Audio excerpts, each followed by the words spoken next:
I'm going to move to the next speaker, Lapo Naldoni. Lapo has a degree in building engineering and architecture from Alma Mater Studium, University of Bologna, Italy, where he is also a teacher assistant of architecture planning. He developed his thesis focusing on mud construction and robotic informed deposition on tension fabric. The work has been presented and published at ISM Symposium 2018 in Boston. Currently, he is a member of a WASP R&D team and works on 3D printing and at different scale with polymer and fluid dense material. He has worked as a computational designer at Mario Koselna Architect. I think today you will be presenting low-tech, high-tech from the raw earth to 3D printed architecture. There's a lot of earth printing today at this session, end of session. So I leave you the screen, Lapo. Thank you. Thank you for the introduction and thank you for the invitation.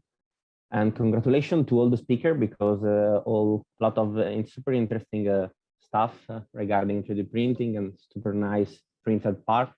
So thank you all. I try to share my screen. Okay, thank you. So today I want to show you some of the project that we have done in WASP regarding the use of local material like soil in architecture. So just a short introduction of WASP. That is a company born in 2012 by an idea of Massimo Moretti. That is to answer to the basic needs of human by using advanced technology. And to do this, Massimo Moretti started taking a look to this small insect, and that is a pottery wasp. So this is the reason of our name. The acronym World Advanced Saving Project is for joking. He started understanding which is the best way to use local material as the wasp to create shelter. So obviously, from the beginning, the idea of using soil is the dream of WASP. But at the time, it's quite difficult to have the effort, to have the money to reach this goal. And for this reason, WASP decided to start by selling a small machine able to work with clay and polymers at a small scale. So the needs are not only the houses, but we can divide these in 6 different fields. And for this, we developed a lot of projects and different machines. So as you can see here, we have food, work, house, art, energy, and health. And as you can see, we work at different scale with different material, for the technopolymer to recycled plastic, to clay, and to raw earth. As I was saying, Massimo had a vision, and from this vision, we create project. And when these projects are ready, we create product and we sell it. And in this circular movement, we enlarge our vision and we enlarge our possibility to push our research. So WASP is totally internally financed. But now, okay, I can start speaking about my research, the research that I made with my team. And I think that we can start from this question, no? So all the people that now we are in the afternoon. So from the morning to the afternoon, a lot of people spoke about printing in architecture. But yeah, we think that the answer to this question could be related to the material, because by using 3D printing and more in general automated construction, we can adapt our mix and our morphology to all over the world. So by changing the composition of the mix from the binder to the aggregates, we can have a local-based mix able to be more adaptable to the local condition and to the local possibilities in terms of material and in terms of economy. And with the low quantity of energy we can go to the mixing phase and to the printing phase and arrive at architecture. No, so if it's possible, because it's not possible in all the countries, and if you use soil and vegetable fiber, you can have an architecture, a sort of architecture biodegradable. No, so if you remove the roof or the coating protection by the rain and atmospherical agent in general, you can come back to local raw material. The second answer could be the design process, no? Because as all the people know, with printing, you can unband structure, insulation, all the system and the shading. And I am agree when we say that in banding function inside a sort of skin could be not the best option for the future now, because if you want to come back and making some variation on the architecture, it's quite important to have separated all these functions.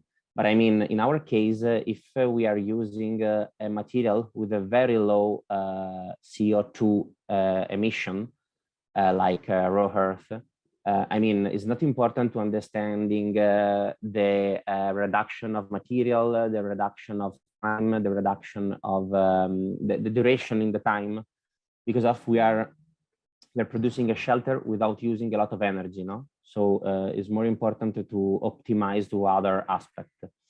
And finally, the morphology, no? Because with 3D printing, you can change a lot of different morphology in your architecture.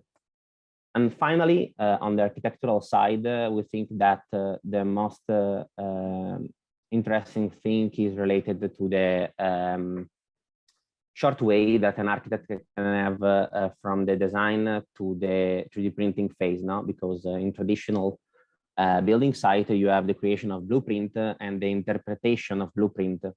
So if you use 3D printing on site, you can reduce a lot this way, and having a direct control on the building site. And as architect, you can say that you are building house and not building blueprint. But how we do it in WASP? We start in 2015 with the Big Delta, that is at the time the biggest machine in the world for 3D printing. But this machine had a lot of problem because it's not really usable in this field. There are some problem on the providing of material, on the speed of the machine, on the control of the machine, the precision. So we decided to jump to a new technology that is named Crane WASP, and is inspired to the normal crane that we have in all the building sites. And we work to optimize the speed, the weight, and the time to assemble this machine. No, so all is designed to be assembled by 2 men. So the manpower needed is not a lot, and you can reassemble this machine in 1 day. So I mean, all the weight are designed to be moved by a person. So we work a lot on this because we think that it's very important to have a machine able to be adapted at all the different sites. Because if you want to print on site, we need to be adapted on the site. For this reason, we know that the dimension of 1 crane is not enough to complete an entire building.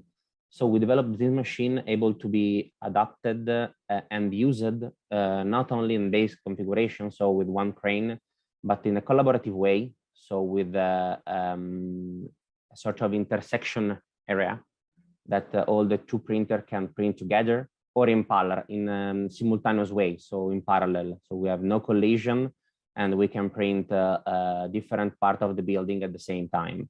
So all the beam structure that we use to move all the electricity providing and the material providing and the water provided is constructed with aluminum beams, and this is a modular system, so we can redesign in each case our system. I mean, as I said, we are speaking about automated construction now. So we have worked a lot in these years on the providing of material now, because it's very nice to say, okay, we use local earth, but it's quite important to understand which is the way to, just some simple example, remove stone from the soil, or have a material with a right dimension of aggregate now. So the curve of the aggregate have to be nice.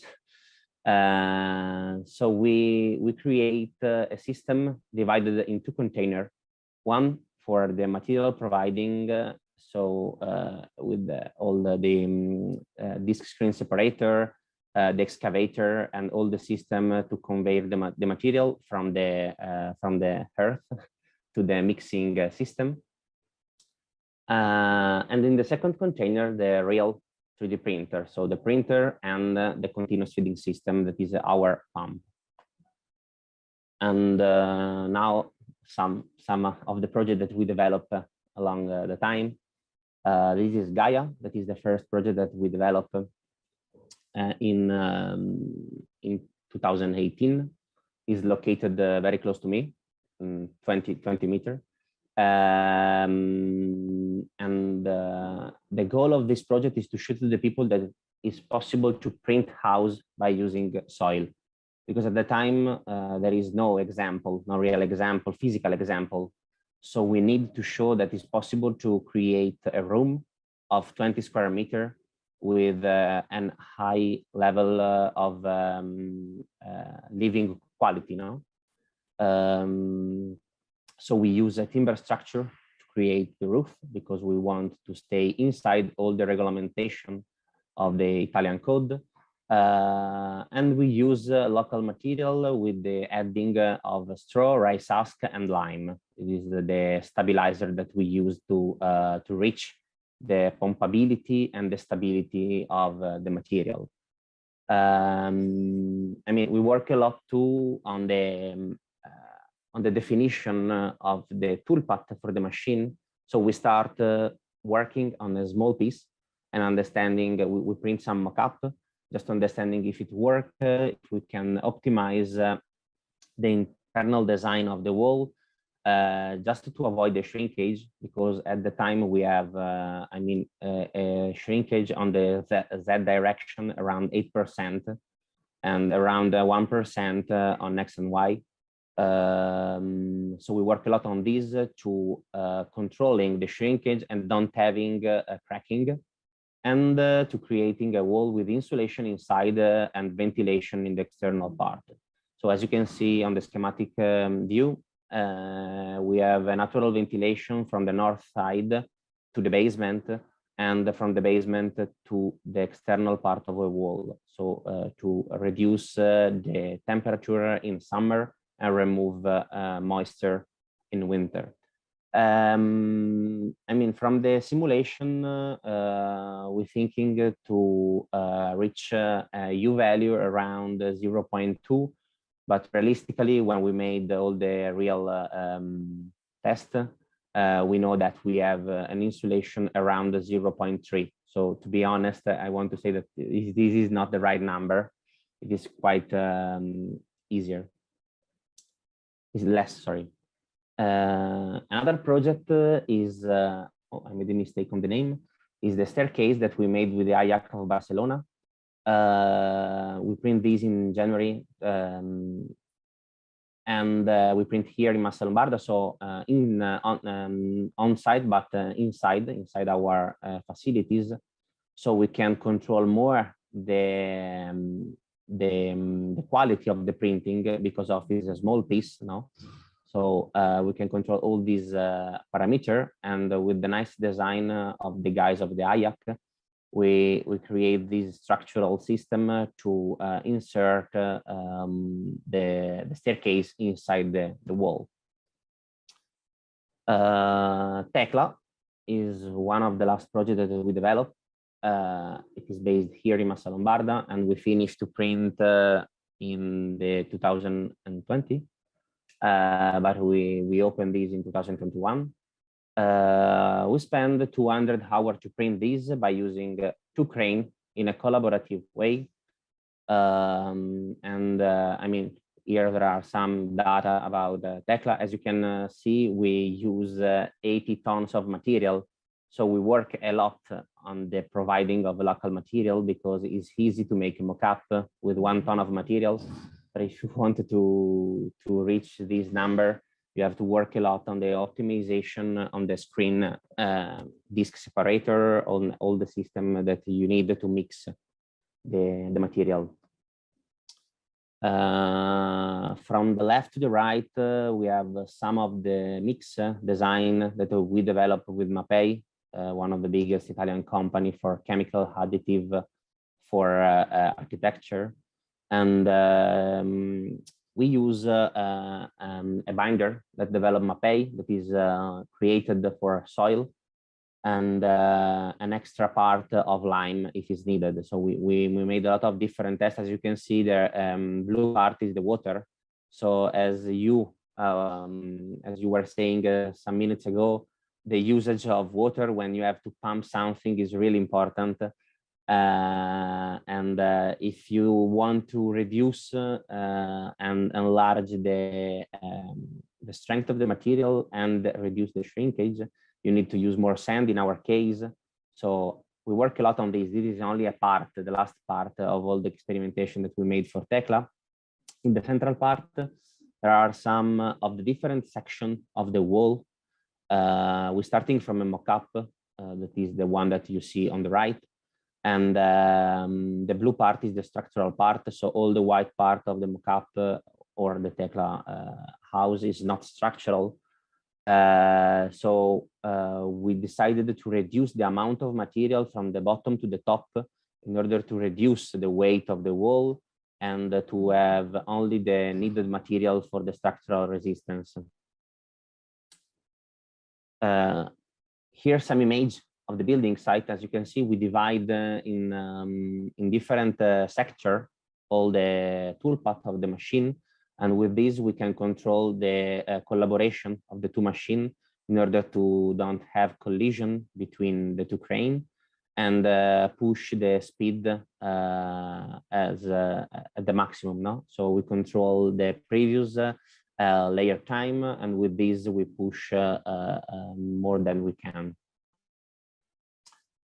Some image of the interior of TECLA and a schematic view of what the architecture studio Mario Cucinella architect developed to embed different function of this kind of skin, because when we spoke about TECLA, I think that we can spoke about the skin of the building that is a multi-performance wall. I jump in another project, is Evolutional Farm, that is ongoing because we are working to close this project. We are working just to closing the roof and some aspect of finishing. It's a very big project because in plan is 200 square meter plus another small building very close, Dependance. We use two cranes and we print in parallel. But we use the crane in different positions. So we move 5 times the crane in the building site to cover all the area of the building. So we spend a lot of time to do this. And in this case, we use local materials. So we spend something like 6 months to develop a mixed design for these buildings. I know, because to be honest, I have to say that if we want to use local material, we need time to make tests, to make chemical tests and physical tests to know that if it's possible or not, because now is not a solution ready to go. We have to understanding a lot of things and set all the parameter of our system to be able to do this. One of the last projects that we will present is very close to you because it is in Wiesbaden and is for an American artist. For this project, as you can imagine, we don't use local material because we are in the middle of Wiesbaden, so it's quite difficult to excavate something very close to the building site. So we use a premixed material based on clay, lime, sand, and rice husk. We use a single crane because it's a very small project, it's 9 square meter. And yeah, the goal is to be very, very fast and very precise to create this super nice small art piece. Finally, the last project that I want to show you is the project that we developed for Dior. And we will present this in October, so one month ago. It's located in Dubai on the beach in Jumeirah. And we print with 2 cranes and we spend 120 hours. Is a sort of evolution of Gaia, if you want, because it's circular, but it's more larger than Gaia because we are speaking about for each pop-up store of 40 square meter. And one of the goals of the project is to realize the external surface with the pattern of the maison, that is the canage. And we test a lot these to reach the goal, because it's not easy to control a machine able to print it at architectural scale with the finishing that the maison want for the external part. So this is one of the main difficult that we have in this project to satisfy all the requests. So yeah, thank you for the attention. Thank you. Many large projects. So I would like to ask, with 3D printing in larger scale, the funny thing is that a lot of the machinery is bigger than the architecture and the building itself ends up to be. So, and then you are dealing not only with that assembly throughout, like, I mean, if you're going really large, then you keep reassembling unless you assemble everything in advance or moving it around modularly as you print. And then you're dealing with material differentiation at the site, and then you're dealing with the site changes on the site itself in terms of night and the day and the sun and not sunny. What is the most complex part of this entire project? What is the most constrained area of the project when you guys are on the site? Yeah. Good question. Yeah, probably one of the biggest problem that we have to fight when we are on site is the control of the climatic situation. No? So the temperature, day and night, winter and summer.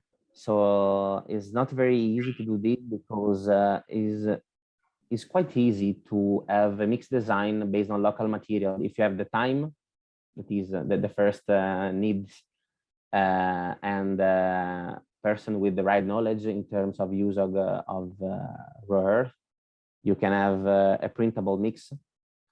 But this mix can totally change the properties if you don't control the condition in the building site, no? Because as all the people that print with concrete know, the layer time is the base, no? If you don't reach the right layer time, you destroy all the material that you have. You can have the best concrete in the world, but if you don't reach the right layer time, you don't reach the goal. So in our case, to control the external, the climate condition is, I mean, probably the biggest problem now. If you take a look to the history and if you take a look to the use of concrete in building site, I mean, it's possible to control this in an easy way, no? We need only time, because it depends from the quality that you want, no? If you want the perfect wall, probably printing indoor with all the condition controlled in small part is the best way to do architecture with 3D printing. But if you wanted to stay on site and reduce all the cost and the emission related to the transport, the installation, so we think that using a lightweight machine like the one that we use, and in the future probably material with a more elastic condition of usage, probably could be an option, because I mean, I don't want to speak about the future of the construction is the one that I present. We are working to create an option. So I don't know, probably it could work or not. We think that if we don't realize the right number of study case to speak about, it's quite difficult now, because otherwise we have a lot of theory but nothing to touch and understanding if it could work or not. So now we started to work on it, and I know in the future we can say if it works. Right. I mean, it's you have also, I mean, the challenge comes in two sides. One is you have a high exposure to the air as you print the entire surface, and then you also, I mean, if it starts just raining as you're printing, I don't yeah, know. but the rain is really not a problem. The rain. I mean, when we was in Dubai, we closed the building site with a tent, because we are in Dubai in August, so we print with 45 grid, so it's impossible to stay under the sun. But I mean, if you are in Europe, and you have to consider that we are using soil and not concrete, so we have layer time around 20 minutes, 40 minutes. So we have the time. And if we go faster, we can stay inside this layer time. So we can solve all the problem with the lamination of the material and failure of the material. So I mean, it's not concrete, is slower than the concrete, and the properties are very different. So it's possible to do this. And I mean, yeah, as you say, that the air and the sun probably are the biggest problem if you don't want to cover the building site. May I, because I really, I mean, first of all, great presentation, and yeah, impressive projects, yeah, with the idea of local materials. What I was wondering is, so you provide basically the machines, and then probably technicians that go onto the site, yeah. But then you gather all this local knowledge about the materials, how to use it with your printers. So I was wondering, how much of this knowledge do you share? Do you share on your website? Because your business model is the machines, yeah, the renting and improving the machines. But then the materials, if they are local, I guess it's more about really sharing that knowledge, even across different countries. Yeah, if I'm from Italy, maybe I can even contribute from some of the knowledge from Dubai, or maybe someone using your machine in Kenya. So I guess it's a little bit also about building a community around your machineries and sharing the knowledge. So yeah, I was wondering if you, yeah. Yeah, this is the way. Thank you. I mean, we are working since 2 years with the IAC of Barcelona, and now they have a machine, a crane like the one that we use. And it's very interesting to have this sort of community and working together and understanding the properties of the machine with different local material, no? So it's really important to have this feedback from local manpower and local knowledge in terms of use of the local material. I mean, in the future, probably we can imagine that WASP will have different machines around the world, and have the technician locally, but not only locally, because we can control from remote by using the web. So as in the case of Dubai, we made some modification on the controlling system on the crane from the Italy to Dubai in real time. So by using the remote control, it's very easy to do this and to share different information and enlarge this, no? And if you imagine to merge together all these database and find a way to use it, because merge the database is quite easy, but use the database in the right way is more difficult. But if we work on this and we find a way to do this, in the future, we can have a sort of platform where people can merge together all the different use of local material and of 2D printing related to the local material. Thank you. Also, yeah, Oliver, you unmuted yourself. No, good. Yeah. You also mentioned that you print at the same time with multiple of these printer. So is it that you guys have an interface for toolpath generation that automatically takes any kind of given design, and then it really segments it and distributes it between each of these machines in automatically, or it's really done manually at this stage and it's something to be done? It could be very nice. Okay. We developed internally a system based on Grasshopper, able to divide the entire toolpath. Because I mean, when we develop our project internally, we work directly on the definition of the toolpath, so polylines. And we develop a system able to directly control the two crane from Grasshopper, and understanding the position of the machine, the speed of the machine, reduce it just to avoiding all the possible issues of the printing phase. So is an automated solution for the controlling part, because it's totally automated. But yeah, it's not automated the conversion from mesh to toolpath, because we develop custom these on Grasshopper. And what is the tolerance right now, like about your construction tolerance? Yeah, good question. As I said, I think I said, yeah, in Gaia, we have a lot of shrinkage in Z. And this is mainly related to the large use of straw. In the TECLA project, we have a final shrinkage under the 1%. So when we put in TECLA the window and the door, there is a very low tolerance. Now you have to imagine that in the circular window, we have a tolerance of 3 centimeters. So it's very easy to close the gap when we fix the window.